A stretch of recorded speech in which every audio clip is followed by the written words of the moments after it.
Siap bikin gaduh lagi, temukan dua kejanggalan, KPK akan panggil ulang Raihana Kadinkes Lampung minggu depan. Isinya aja kita putuskan minggu depan kita panggil. Hartanya ditanya, ternyata dia jawab lain ya karena yang mengizinkan stafnya. Gitu. Kecil lah, 14 tahun jadi dinas masa hartanya cuma 2 miliar. Bener-bener aja kan kalau dikumpul-kumpul dia jadi dewan pengawas di 2 tempat. Kepala dinas dapat. Pokoknya kalau pendapatannya harusnya nggak segitu. Kan nih kalau Kepala Dinas Kesehatan alias Kadinkes Provinsi Lampung nih, Ibu Raihana dipanggil KPK akhirnya. Soal klarifikasi harta kekayaannya nih. Masalahnya nih Gra, terakhir ini dia ngelaporin harta kekayaannya ke LHKPN itu cuma 2,7 miliar doang gitu. Waduh. Nah yang 2,7 miliar ini nih termasuk harta bergerak dan harta tak bergerak doi gitu, kayak banyak banget. Nah soalnya nih Gra, Deputi Pencegahan dan Monitoring KPK nih, Pak Pahala Nenggolan ini nih bilang kalau harta kekayaan yang dilaporin sama ibu ini nih terlalu kecil gitu dan nggak sesuai lah sama profilnya. Terus juga nih harta kekayaan yang dilaporin sama dia juga kagak berubah gitu selama 5 tahun. Ya kan aneh aja, maksudnya orang kok 5 tahun gitu, nge-stuck aja gitu ya. Ya anjir, harta kekayaan nge-stuck di situ aja, jangan-jangan ada harta terselubung nih. Nggak tahu kan yang disembunyiin tuh gimana, berapa jumlahnya gitu kan. Itu Barreskrim menyita, bukan KPK sekali lagi. Oke, Barreskrim. Tapi Barreskrim melakukan penyitaan terkait dari keterangan palsu terkait dengan harta KPK ditambah TPPU. Nah itu yang harusnya nanti dilakukan, bukan KPK. Karena KPK nggak memiliki kewenangan terhadap tindak pidana umum. Dia hanya tindak pidana korupsi. Bahkan hampir semua keterangan-keterangan terkait LHKPN itu ada yang tidak mau melaporkan atau melaporkan tidak benar. Jadinya sekarang tugas KPK harusnya menginventarisasi semua LHKPN orang itu, semua pejabat, waktu masa dia menjabat dan setelah berakhir menjabat atau pada saat ini. Nanti lihat selisihnya berapa. Kalau terlalu signifikan ya, dan ada PPTK itu ditanyakan, dipanggil satu-satu. Kalau dia tidak bisa menjelaskan hartanya, masukkan unsur pidana saya katakan tadi, memberikan keterangan tidak benar, masukkan TPPU.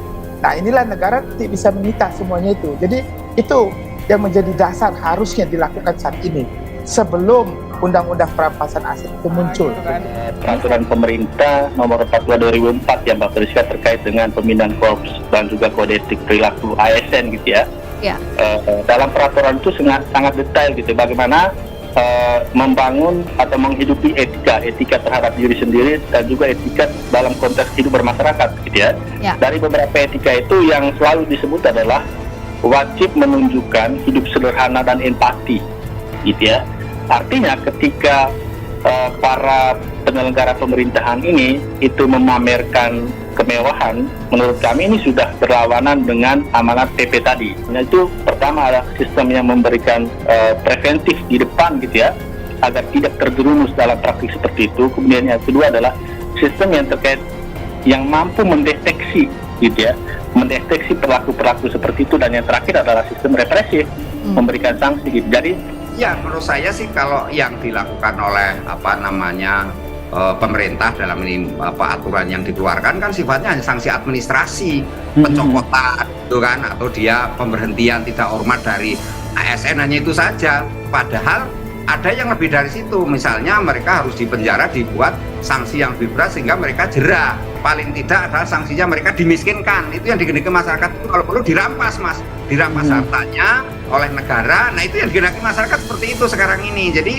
supaya ada efek jerat, ada efek yang istilahnya berjangka panjang, dan mereka tidak lagi istilahnya memberikan pelayanan itu dengan cara-cara perilaku koruptif seperti pungli, kemudian pemerasan dan sebagainya. Nah kalau memang mau diberikan sanksi, menurut saya sanksinya jangan administrasi saja, tapi sanksi lebih dari itu, pidana, termasuk sanksinya dimiskinkan itu gitu loh.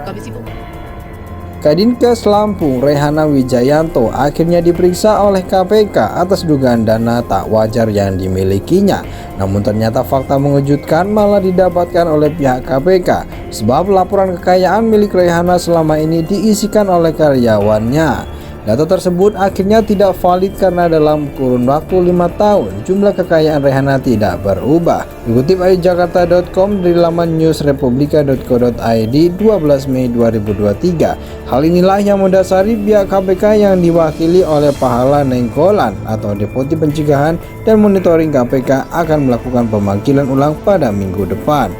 Minggu depan Rehana kita panggil lagi karena yang kemarin dia ternyata LHKPN-nya dibikin sama stafnya, ucap Pahala Nainggolan. Selain itu, Pahala juga mengatakan bahwa pemanggilan ulang tersebut juga didasarkan pada Rehana yang tidak tahu pasti angka kekayaan yang dimilikinya. Lebih lanjut, Pahala menambahkan bahwa selain permasalahan kekayaan, beberapa rekening bank juga dipermasalahkan karena tidak dilaporkan. Dia Rehana enggak tahu, makanya kita panggil lagi karena dia juga enggak meyakini angkanya, ucap Pahala. Beberapa rekening bank tidak dilaporkan, nah baru kemarin kita dapat rekening banknya, kita lihat isinya dan kita putuskan minggu depan kita panggil, lanjutnya. Sebelumnya Rehana kena sentil netizen usai kritik Bima terhadap pemerintah Provinsi Lampung ramai dibicarakan. Dalam sebuah akun Twitter @partai_sosmed, beberapa harta tak sewajarnya pun diperlihatkan ke publik, seperti tas merah dengan merek luar negeri, perhiasan emas yang diperkirakan memiliki nilai puluhan juta, hingga jabatan tak wajarnya sebagai Kepala Dinas Kesehatan Provinsi Lampung yang telah ia duduki selama 14 tahun tersebut. Kadinkes Lampung Rehana Wijayanto akhirnya diperiksa oleh KPK atas dugaan dana tak wajar yang dimilikinya. Namun ternyata fakta mengejutkan malah didapatkan oleh pihak KPK, sebab laporan kekayaan milik Rehana selama ini diisikan oleh karyawannya. Data tersebut akhirnya tidak valid karena dalam kurun waktu 5 tahun jumlah kekayaan Rehana tidak berubah. Dikutip dari jakarta.com dari laman newsrepublika.co.id 12 Mei 2023. Hal inilah yang mendasari pihak KPK yang diwakili oleh Pahala Nainggolan atau Deputi Pencegahan dan Monitoring KPK akan melakukan pemanggilan ulang pada minggu depan.